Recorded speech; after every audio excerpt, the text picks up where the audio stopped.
Ask your doctor about Skyrizi. Visit skyrizi.com or call 1-866-SKY-RIZZI to learn more. Hi neighbor, Middleboro Gas and Electric would like to share a quick safety tip with you. Whether you're planting shrubs or putting in a new mailbox, DigSafe will help locate underground pipes and wires on your property and mark them to help prevent any damage. Before you dig, you must call 811 for any project that requires digging, drilling, excavating, grading, or trenching.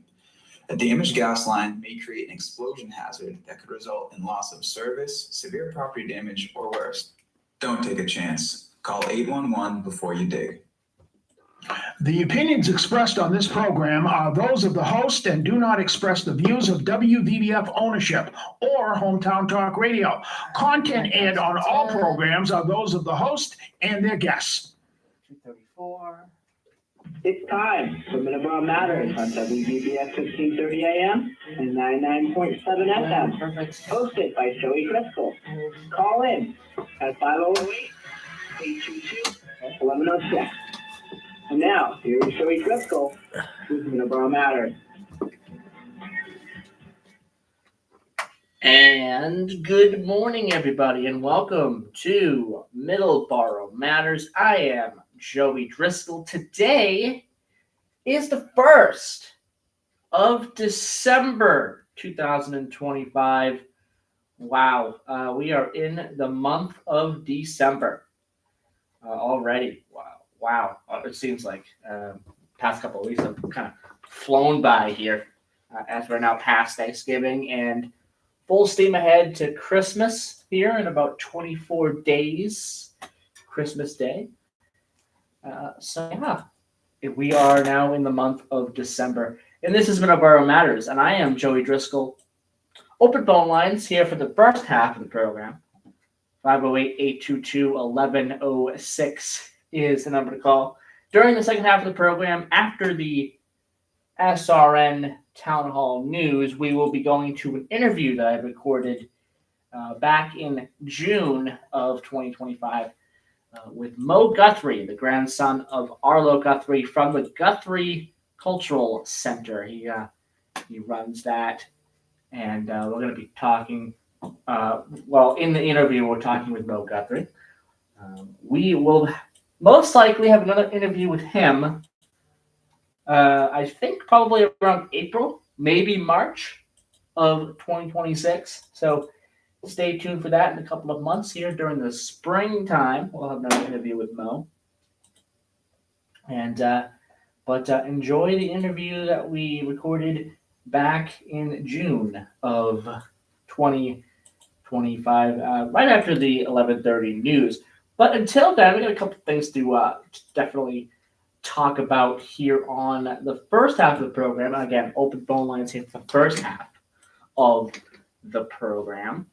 If you want to call in, talk about what is on your mind this morning. First off, we're going to talk about some blood drives.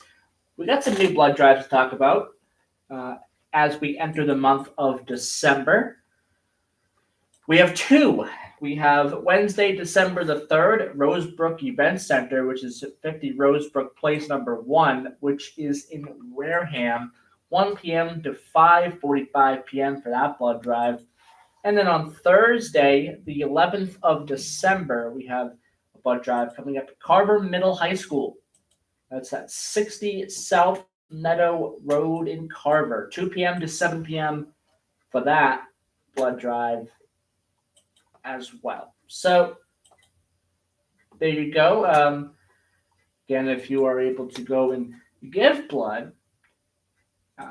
definitely do so at these particular blood drives. And if you're unable to go to these blood drives, there are always options outside of that. There are blood donation centers in Raynham and also in Kingston as well. So plenty of options when it comes to giving blood.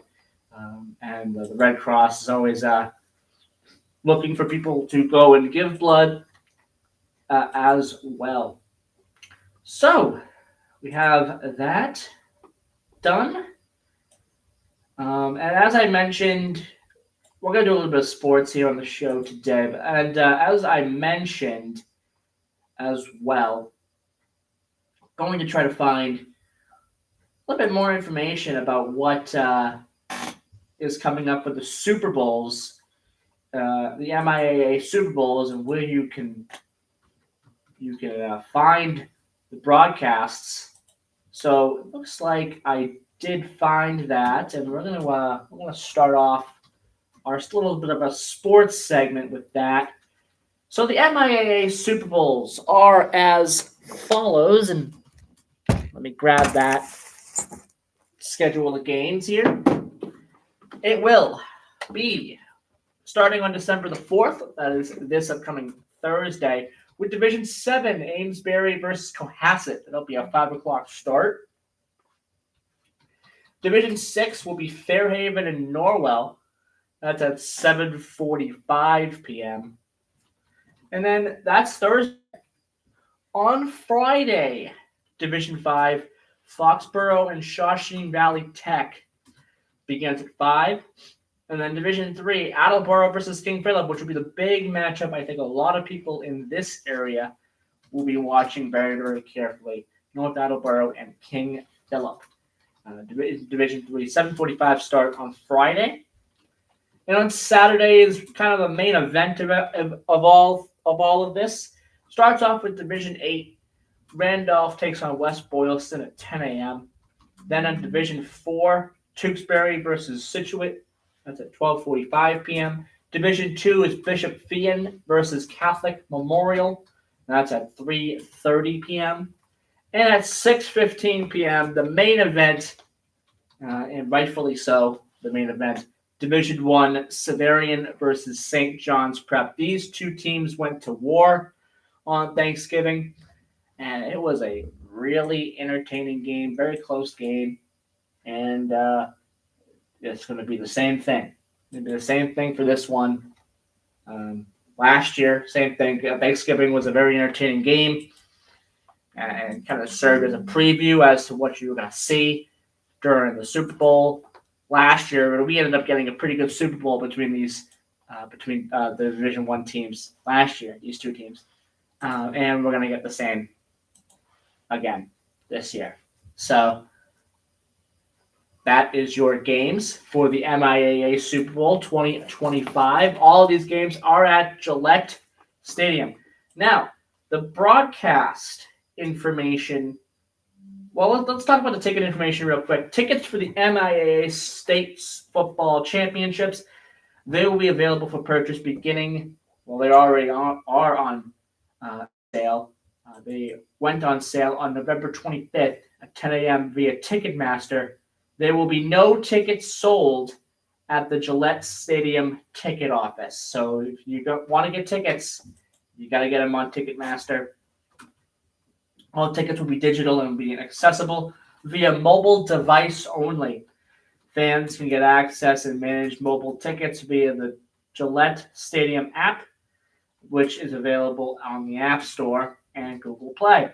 Tickets are $20 each, and any children who are 5 years and older, 5 years and younger, I apologize, they will receive free admission.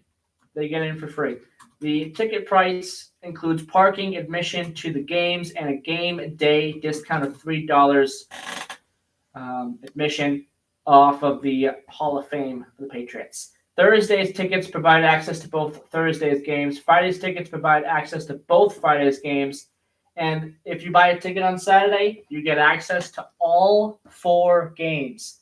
That is a pretty good deal. That's a pretty good deal. $20 for 4 games at Gillette Stadium. That's a pretty good deal. The bag policy, another thing I want to mention here, if you're going to go down to Gillette Stadium for this, bag policy is that all fans will enter the stadium via the Ticketmaster gate in the Patriot Place Plaza. And Gillette Stadium's clear bag policy will be in effect for all 8 of the championship games. And finally, the most important thing people need to know is the broadcast information. Kraft Sports Plus Entertainment, they'll produce the broadcast, which will air all of Friday's and Saturday's games live on WSBK, which is channel 38, my 38, and stream all of Thursdays and Fridays games and also the Saturday's games on their website, patriots.com, and the Patriots official YouTube channel.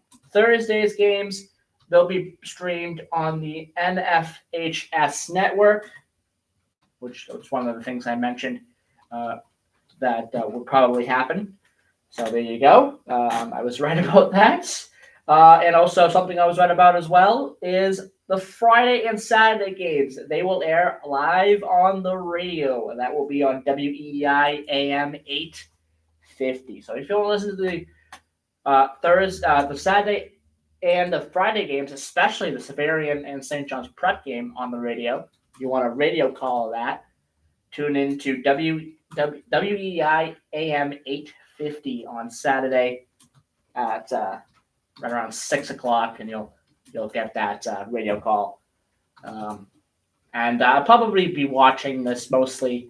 I might tune in WEI for some of the games, but we'll probably mostly on the Patriots website. So there's a lot of options for the game if you want to tune in, and there you go.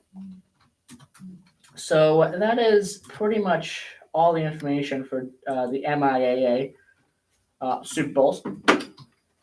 And 11:19 a.m. Let's take our final commercial break of the hour. Yes, final commercial break of the hour. I already did the first commercial break prior to the show even beginning. So, so the second commercial break will be right now, and we will be right back.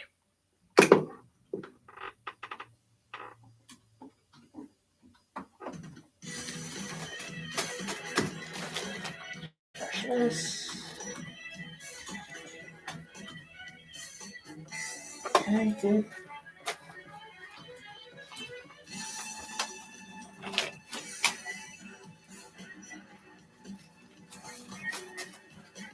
All right.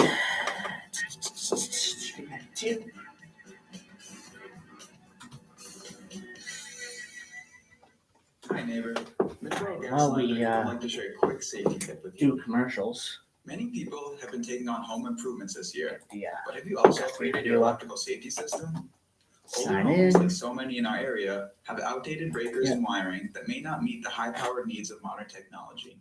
A licensed electrician knows all the code requirements, including the latest updates adopted just last year. You can find an easy-to-read summary of home upgrades to consider at mged.com. Combat Veteran Motorcycle Association is an association of combat veterans from all branches of the United States Armed Forces who ride motorcycles as a hobby. Our mission is to support those who have defended our country and freedoms. Our focus is to help veteran care facilities provide a warm meal, clothing, shelter, and guidance, or simply to say thank you and welcome home. We have members from nearly all 50 states and living abroad. Many members continue to serve in our armed forces, with several serving in combat areas now. We sponsor and or participate in many motorcycle-related charity events each year, and as a nonprofit organization, donate to various veteran care facilities and veteran charities. To learn more about the Combat Veteran Motorcycle Association and how you can join or support, please visit cvma2-2.org. I might have just not to download folder. Okay, that's Hi, fine. I'm Chris Keach of the Morning Wake Up News here at WVBF. My good friend Joey Driscoll has an amazing program all about Middleboro, Sunday mornings from 7 a.m. to 8 a.m. It's called Middleboro in Review. He talks about sports. 236. He talks about local events in Middleboro and anything of interest in Middleboro and beyond. So join him, Middleboro in Review, with Joey Driscoll, Sunday morning, 7 a.m. to 8 a.m. only here at AM 1530 WVBF and at 99.7 FM. Okay. All right, we refresh once. Bingo. Perfect.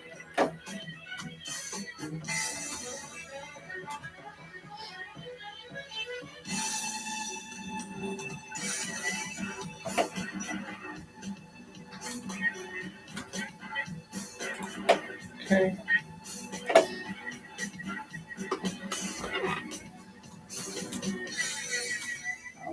One more time.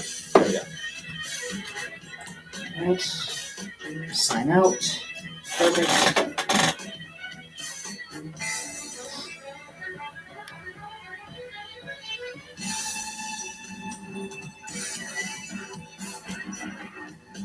That's good. All right, perfect. We hit this.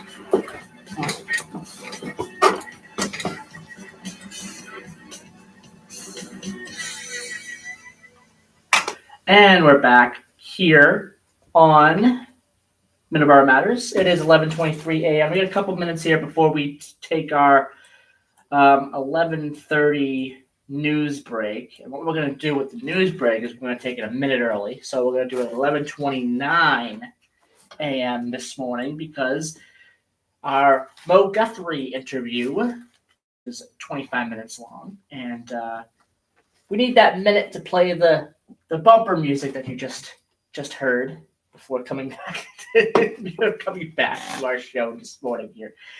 So we'll do that here in just a couple of minutes. With a couple of minutes we got here before the 11:30 news, we have a couple of minutes here to talk about a couple of Taunton events coming up, and also if we have time, a couple of Middleboro events coming up. So let's do that right now.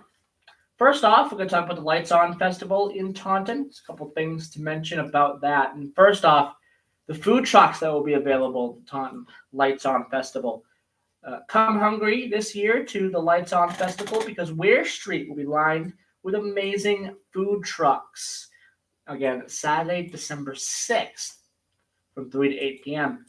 Food truck lineup will be as follows: Turner Brothers, Fat Johnny's, Flavor Food Truck, Hetty's Sweets and Savory, Deegs Local Diner, Grammy's Homemade Malasadas, Burrito Bowl, Desserts by Maya, King David Lodge Fried Oreos, Songbird Sourdough, Noonan Concessions, Gino's Restaurant, Foodberry Sweets, Gonzalez Food Truck, and Sweet Needs, and along with much more as well. Event sponsors include Morton Hospital and TFED, Taunton Federal Credit Union.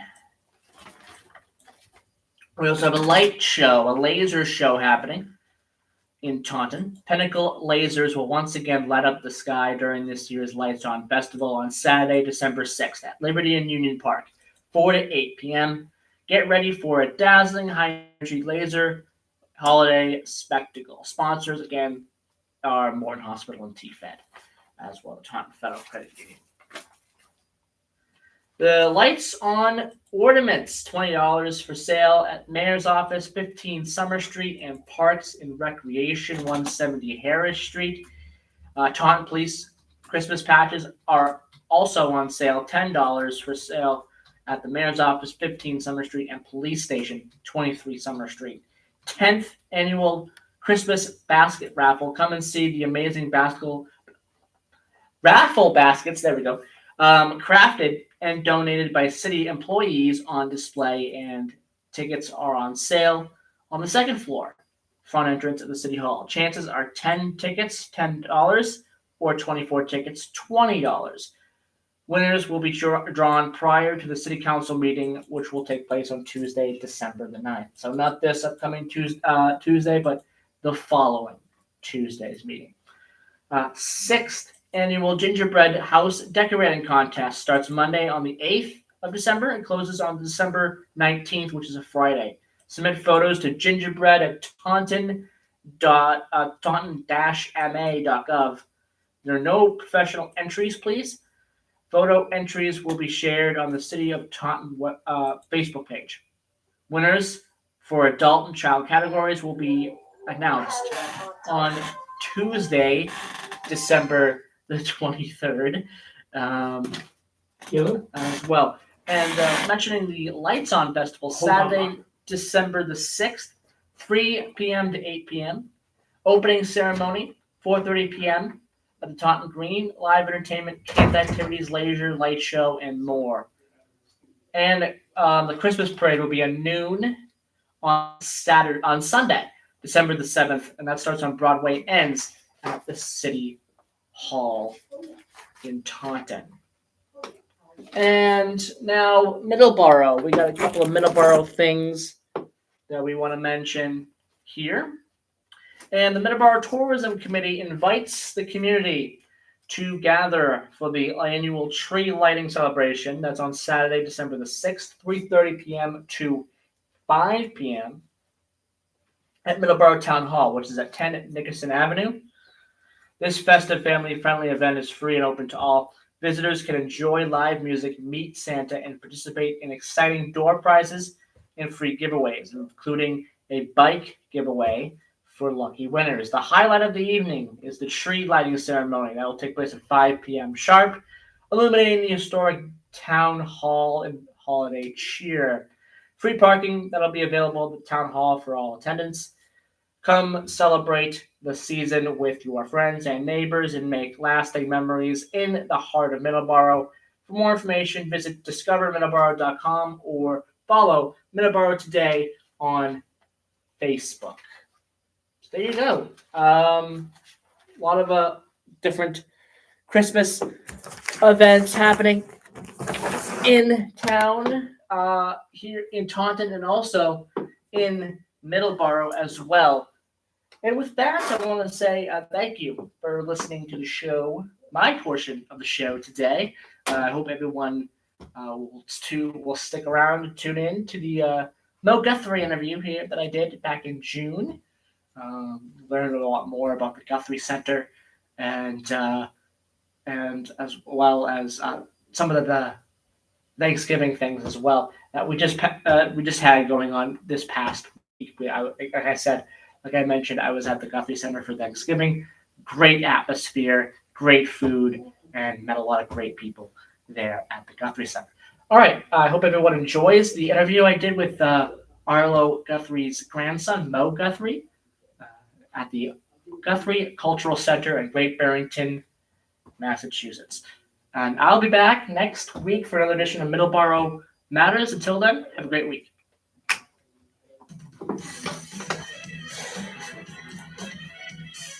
Breaking news this hour from Town Hall. I'm Rich Thomason. President Trump's ex-lawyer has been disqualified from serving as New Jersey's top federal prosecutor. A federal appeals court ruled that efforts by the Trump administration to keep Alina Habba as the acting U.S. attorney for New Jersey violated the law. Judges on the panel questioned the government's moves to keep Habba in place after her interim appointment expired and without her getting Senate confirmation. Just last week, another federal judge concluded that former White House staffer Lindsey Halligan was unlawfully appointed to the position of interim U.S. attorney for the Eastern District of Virginia. Ray Clugston, Washington. Amid cautiously optimistic talk of progress, Secretary of State Rubio says work does remain when it comes to ending Russia's almost 4-year-long war in Ukraine. Following talks in Florida over the weekend with high-ranking Ukrainian officials, Presidential Envoy Steve Witkoff is headed to Russia, where he is expected to meet one-on-one with President Vladimir Putin. There is a whole lot of snow to be cleared away across parts of the Midwest and the Great Lakes. Now, the storm has its sights set on the Mid-Atlantic and the Northeast, which could see their first significant snowfall of the season. The good news is that it does not look like the major cities at this point are going to be looking at any significant snowfall. There may be some minor accumulations, perhaps from, let's say, north and west of Baltimore on up through Philadelphia, New York City, and up to Boston. But it's mainly going to be the interior areas where the heaviest accumulations are going to be. Andrew Orison at the National Weather Service. Lawmakers in both parties launching congressional reviews of U.S. military strikes on suspected drug-running boats in the Caribbean. On Wall Street, the Dow is down 231 points, the NASDAQ off 74. More on these stories at townhall.com. Wesley Financial Group is not a law firm. Hi, I'm Chuck McDowell, the timeshare cancellation guy. In 2011, I founded Wesley Financial Group with one goal in mind, to help honest folks out of their timeshares permanently. Today, I run Wesley with my 2 sons, a real family business, treating every client and every employee like we'd want our own family treated. That philosophy has helped us grow into the largest, most trusted timeshare cancellation company in the United States. Fortune magazine even recognized us as one of the best places to work. Why? Because we genuinely care. In fact, some of our former clients were so moved by their experience working with us, they joined our team so they could help others to timeshare freedom. If you're stuck in a timeshare, give us a call. Let our family help your family. Call Wesley now for your free timeshare exit kit. 800-226-5454. That's 800-226-5454. 800-226-5454. Two former heads of UK Special Forces stand accused of suppressing evidence of war crimes in Afghanistan. It is the subject of an official inquiry in Britain. The officer who gave evidence without the public present was one of the most senior in UK Special Forces. He told the inquiry he was deeply troubled by what he strongly suspected was the unlawful killing of innocent people. He said two former heads of UK Special Forces knew of the allegations but failed to act. We contacted the men he named. One didn't respond. The other denied the accusations and said he would provide a comprehensive response in his evidence to the inquiry in due course. The MOD said the government was fully committed to supporting the independent inquiry, but would wait for the outcome before commenting further. The BBC's Richard Bilton. News and analysis, townhall.com. What was lost is found, and it's fetched a bundle. A long-lost painting by the Baroque master Peter Paul Rubens has sold for $2.7 million at an auction. The painting depicting the crucifixion of Jesus Christ was recently found in a private townhouse in Paris. Initially thought to be from one of Rubens's workshops, it was rarely valued at more than $11,500. Auctioneer Jean-Pierre Ozena said that the painting was authenticated by the Rubens Committee in Antwerp. Art experts noted that the painting had virtually disappeared in the early 1600s. It belonged to the 19th century French painter William Bouguereau before being passed down in the family. I'm Rika Ann Garcia. President Trump says he's invited the family of a National Guard member fatally shot last week in Washington, D.C. to the White House as he's spoken with Sarah Beckstrom's parents, and they're devastated. Townhall.com.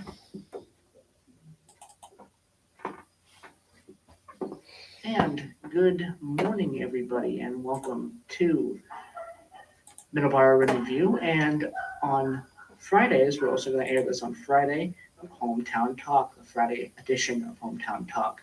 And I am here with Mo Guthrie. Good morning, Mo. Good morning. Very happy to be here, gentlemen. And we're also here with Don. Good morning, Don. Thank you for taking the time to meet with us, Mo. The drive out here was beautiful. We come from Middleboro. Oh, yeah. So, I mean, we go from the cranberry world, cranberry country to the Berkshires to the mountains. The second cranberry capital of the world. Okay. I think where it all started back in 1965, right? The events, I believe so. Yep, I believe so. Thanksgiving, 1965. We are at the Al Guthrie Cultural Center with Mo Guthrie, who runs it, right? You run it and you do the day-to-day operation. Tell us what you do here as far as the day-to-day operations there. Yeah, I'd be happy to. So again, as I said, my name is Mo Guthrie. Arlo is my grandfather. And I'm the director here at the Guthrie Center in Great Barrington, Mass. And our day-to-day is, quite a bit. We've got a lot of hats that we wear here down at the church. But first and foremost, we're a community center. So we hold community programming here weekly, such as our free community lunch or our musical instrument lending library. And so my job is to maintain the center in its day-to-day, capacity, and to keep the mission going that Arlo set for this place when he founded it over 32 years ago. If you listen on YouTube, and you type in Al Guthrie and you type in Amazing Grace, there's one that pops up on my algorithms for sure. He talks about this place. I think it was like a 1994 or 93 concert he was doing. And he talked about how he opened it a year ago and what this meant to him. And it's one of the most moving songs I could never listen to. So he bought this in 1991, I believe. Correct. So, it was 1991. that the Guthrie Center was formed. And I'm not sure off the top of my head, it might not have been until 92 that actually everything was done and the center was here in the building. But things really started, moving in 91. And when he did that, he had a mission and a vision for this place, that it would be a space where folks from all different walks of life and all different, backgrounds could gather for musical, cultural, and spiritual exchange. And so that's what we've been doing for, since those times. It's funny in that Amazing Grace. He said he was at mopping out. And the old pastor came by and they're like, "What are you doing, Arlo?" And I said, "Just mopping up." "No, what kind of church is this?" And he's like, "Bring your own God church." And that's the only. And he's playing Amazing Grace, and that kind of how Arlo likes to talk and yeah. And I've always been a Guthrie fan because of Alice's Restaurants and every other thing. But what are your favorite songs that Alice's done? So, that's a tough question. It's tough to have a favorite one, right? It is. It's tough to have a favorite one. I will say that growing up, the album that I listened to the most was Mystic Journey. And it's actually lesser known to a lot of folks, but there's a few songs on there that just spoke to me, especially as a young man. And so I've always loved that. And I've also gone through phases of, appreciating different times in Arlo's career, and seeing his different take on some of the older songs, some of the cowboy songs he was recording at different times. But I would have to say Mystic Journey is my favorite album. And you have a favorite song on that album that you can recall? Moon Song. The Moon Song, that is my favorite. For me, it's tough to have one because he's everywhere, but you can listen to a song like Darkest Hour, which is unbelievable. It brings tears in my eyes every time I hear it. Sorry, guys. If I speak over this, can you edit? Yeah. Jacqueline, I'm recording. That's all right. We'll leave it running. Make it real. Sorry. That's all right. Come on down. Hello. This is my sister, Jacqueline, guys. Hi, Jacqueline. That's all right. Pleased to meet you. I'm John. I'm Joey. So you're our Guthrie granddaughter. So we got no problem. Thank you very much. Keep it rolling. Yeah, keep rolling, exactly. So, a real interview here. So, what are some of your favorite artists that have performed here at the Guthrie Center? Ooh, that's another tough question. I'll say this. I can't shout out one or two that are my favorites, but I'll say this. Everyone who is on our roster is very well thought out. We take a lot of time and effort into producing our seasons here. And so, folks from Tom Rush to Chris Smither, who was here last Saturday, these are all amazing artists and we feel super blessed to have them here. But, I guess I am a little biased in some ways. So for instance, not this week, but next week, we have my cousin Cole Quest and the City Pickers coming. So if I had to shout out one for this season, I'd say my cousin Cole is going to be my favorite this year. And we're sitting in the sanctuary, which is pretty much the footprint for the church itself. Yeah. And they've done a little work. There's a wall, in between doors. We're sitting in the sanctuary, and this is where the stage and audience area. How many? You said it fits 92 people. You can get 92 people. Okay. Yeah. Yeah. So our current capacity for our performances is 92 individuals. That was Mark. Okay. That's why we found that for this space, that's the magic number. That's what allows people to be I'm going to come in comfortable this Wednesday. and still have the charm of a small venue. After that, where it's, we'll see. He's going to talk with Paul Lazarovich. You have a few hundred seats. Paul in the might do room, one of the days I'm doing right we're now not as a far as theater talk. here. We're If like I any said, of this first and impacts foremost, you, we're a community center. Right. But these I'm sure Mark will concerts contact bring you, and I music into certainly our will contact community, you. Especially That's good. in this Our setting, AM it's a signal, little which bit more worked beautiful intimate, this weekend, part of the charm of the is now Guthrie Center. not working at all. Garbage. And as far It's as just garbage. John called me, the contract engineer, always listen to. said he was going to work on it and call me back. I haven't heard from him. Everything's But leave And early. frankly, I don't expect to hear from him It's before noon. in the radio, and there was So 12 o'clock or 3 o'clock. we'll see. And there So was, now you know what I know, and okay, if you need to know anything, and I remember they played it. He If I have trouble getting in tomorrow, I'm not calling you at 6. I'm not calling anybody at 6. I'm just going the hell home. That's fine. Well, I actually will be up at 6. I plan on going to Walmart right when it opens.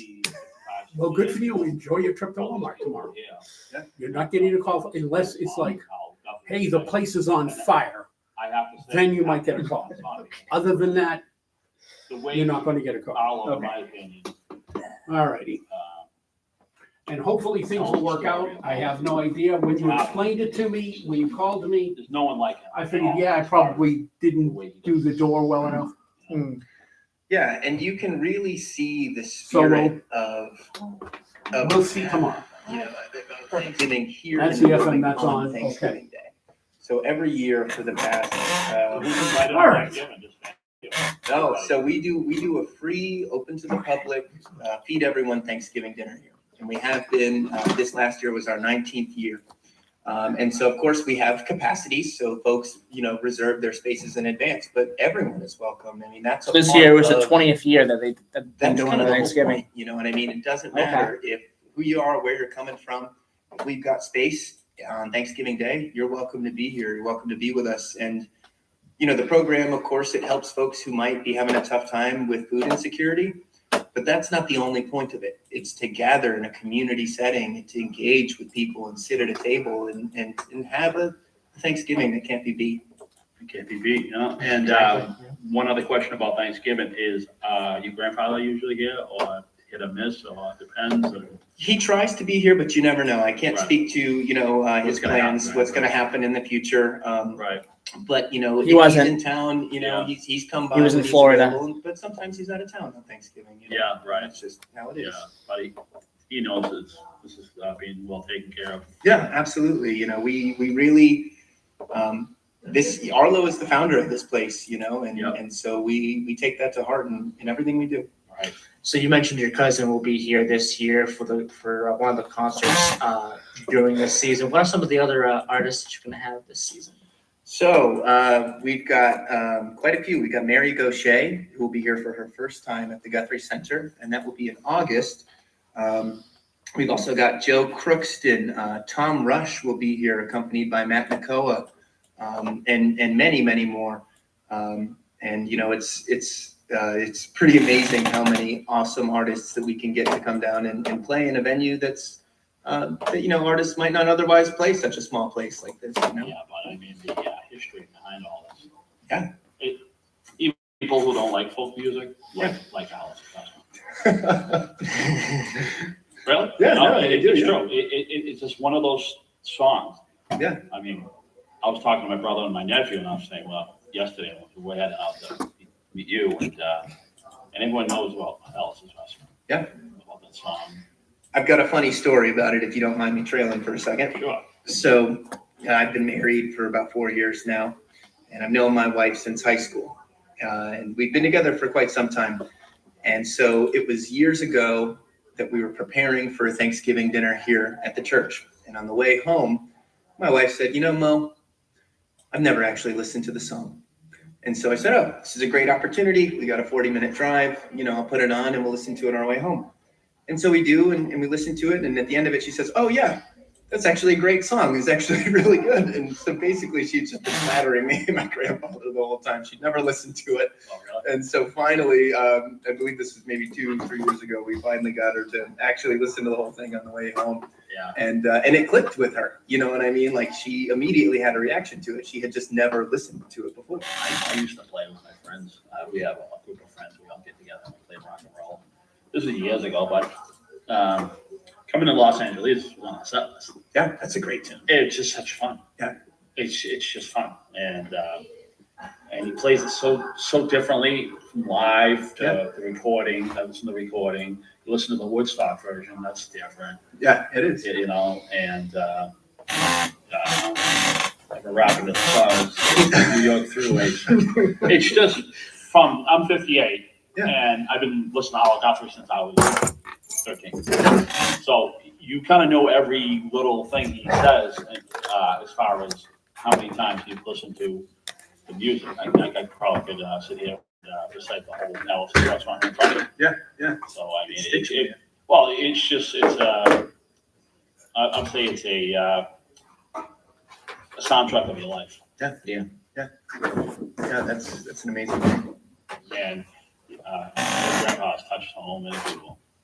And touched me personally, and Joey. And I mean, he's 26, he's gonna be 26 I'm 58, and we're talking this about week. a generation gap here. Right. And then people, your grandfather's age, people in their 60s, they all elevate to what's going on here. It's just a nice area.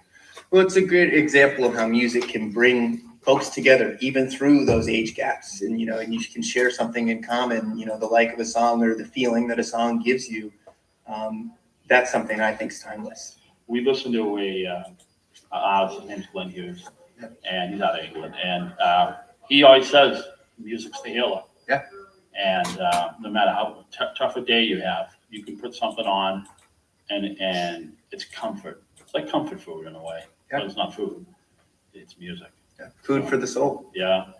Don't want to take up time too much. I want to ask you just as far as the events of what happened on that Thanksgiving Eve day. Yeah. Did your grandfather sit down and talk to you about that? I mean, I know, I'm not trying to make something out of nothing because obviously we all know it happened through him, but yeah, is there something that he might have told you that we don't know? So I'll be honest, it's not something that we discussed growing up because to us in the family, he was just Pop.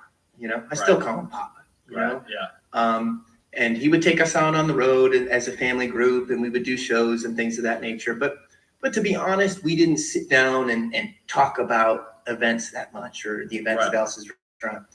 Now, that being said, the way that I've found cool things out or learned more has actually been through being here at the church. Because part of what we do here is we care for Arlo's archive. And my mother heads that, that program. As a matter of fact, we have some folks upstairs right now going through some archives for a project they're doing unrelated.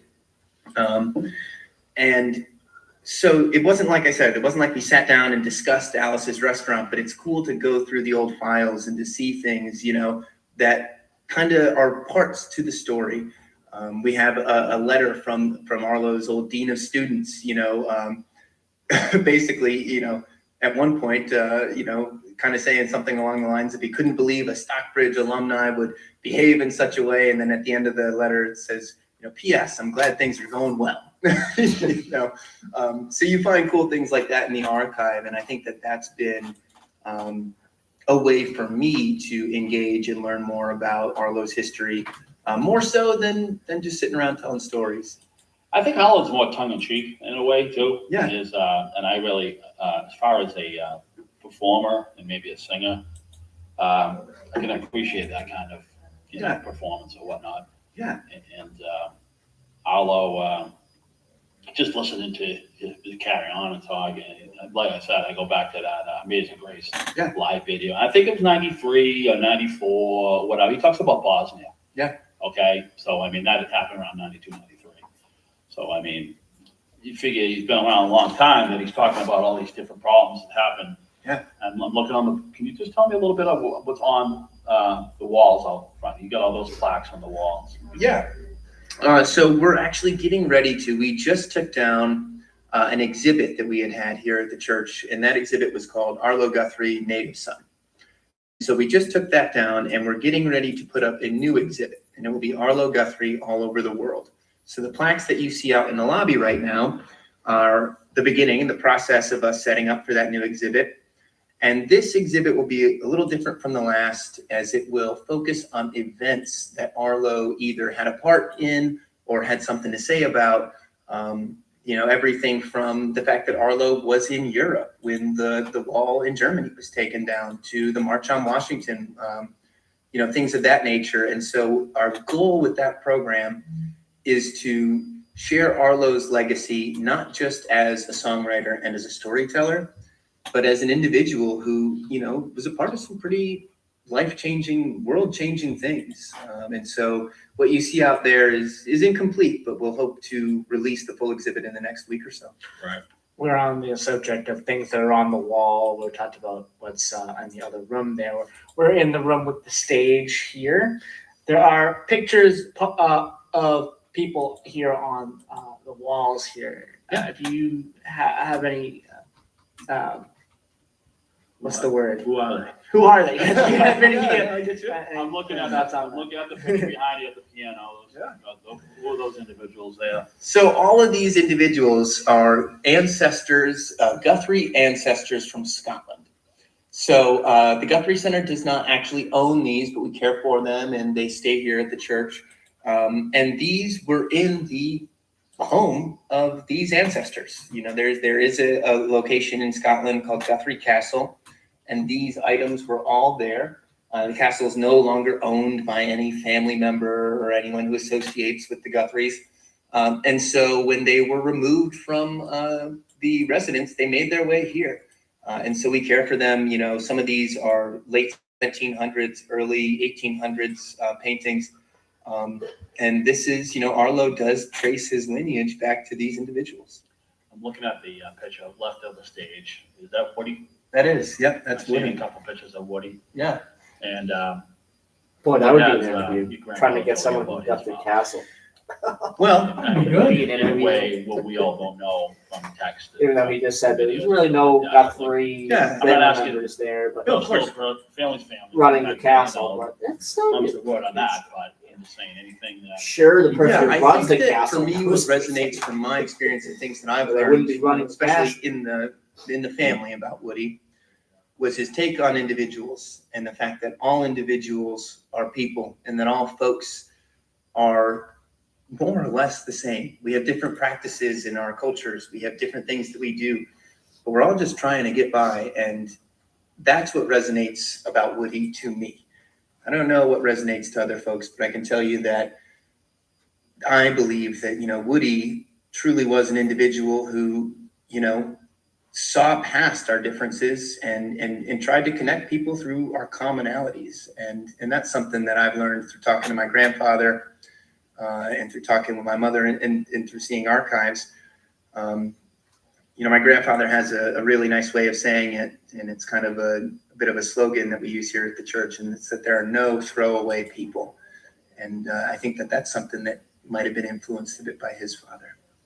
I keep bringing back this song again, you know, Amazing Grace, and he talks about the rabbits. Yeah. But he talks about the rabbits, a joke that his father told him. Right, the multiplying rabbits. Yeah, Right? just wait them out. But just the way he says it, how he does the joke, and as far as you and I, we worked together for the last 6 years on a radio show called Middleboro in Review on WVBF 1530. Yeah. And 99.7. And Joey's on. He works full time. He's my boss for 1 day a week. Yeah. 1 hour. 1 hour a week. But we do talk. Yep, that's very accurate. And I think I've done a lot. Very accurate. I'm his boss for an hour. And the way I talk. Very you are. Because no one else really does what he does as far as the storytelling. Yeah. No, he's truly individual in that regard. I mean, he's a heck of a storyteller, not just on stage. You know, you had brought up earlier that you'd asked about things that he might have shared or stories that he might have shared. And I'll be honest with you, the majority of the stories that I remember were just fun stories. You know, he would tell me and my cousins stories, you know. Right. We had one, Pigs in Space. I remember it very clearly. It was a totally silly theme. I'll never forget that, because he could take that theme and run it into a story that would carry on for weeks, you know, on rides home from wherever we may have been, you know. And you'd never get sick of listening to it. And I'll never forget it. On the stage on that particular song, 92, 93, 94, whatever it was, maybe I should have looked at the year, but he said his own kids were on the stage. Yeah. Who toured with them back in the day? All of us. Oh, sorry. Go ahead. All of us.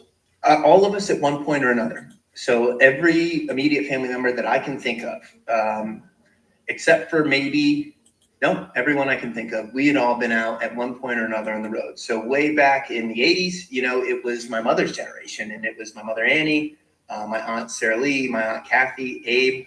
playing and singing, and and on stage with them. On stage. And then when we got older, and my generation got older, it was the grandkids too.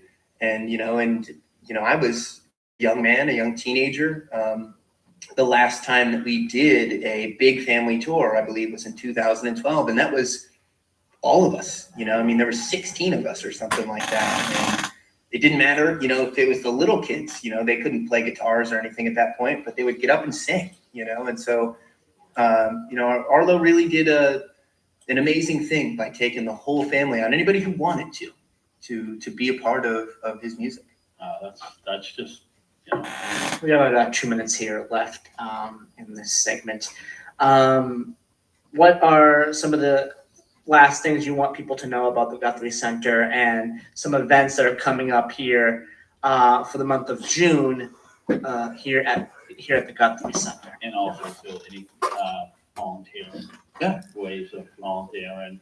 Yeah. I would say, first of all, I just want folks to know about the Guthrie Center that this is a community space, first and foremost. As I had mentioned earlier, we hold these events as a part of what we do, but our mission is to be here to make a positive impact in the lives of the people in this community. And so I would encourage people, if you're curious about the place, you just want to stop by to visit our website or come on down and see the space, because it really is something special we've got going on here. I can't think of another place in the world that pairs such an amazing musical legacy with live music and with community service. And so it's a beautiful thing, and I would encourage people to look more into us and come on down. And as far as our events go, over the next few months, we've got an amazing lineup. Every single Saturday night, there's a performance here.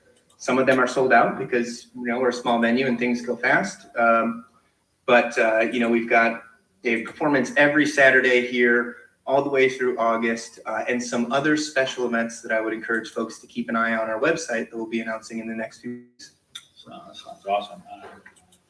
Yeah, thank you very much. Thank you so much. I'll tell you one thing about you. When I talked to you, I think I got hold of you in February, or I think I left a message. You called right back. Oh, well, we tried to. I mean, I closed on Monday. I left a message on the weekend, 10:05. And I know he opened at 10. I had a message left for me on my phone. Well, 10:07 or 10:05. It was like, talk about consistency. I was like, I left the kid already. They call you. No, people don't. They don't. They leave you. They don't call you back. And I was just like, it's just probably the way you brought up and just how things. And this way to be, in my opinion. That's what. Absolutely. That's why I was impressed with you, and I wanted to meet you. Well, I'm happy to be a part of this interview, and I'm happy to have met you guys. And that's what we're here to do. The whole point is to treat everybody with the same dignity and respect and time of day as everybody else, because we're all just folks. So I felt I made a friend today. Thank you. Thank you. Don. Yeah, thank you. Thank you. Thank you. And so thank you to Mo Guthrie for this interview. And this is Joey Driscoll and Don Driscoll signing off here.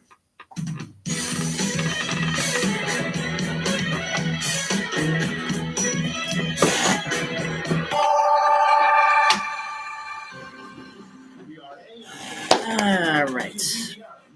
Bye, everyone on YouTube.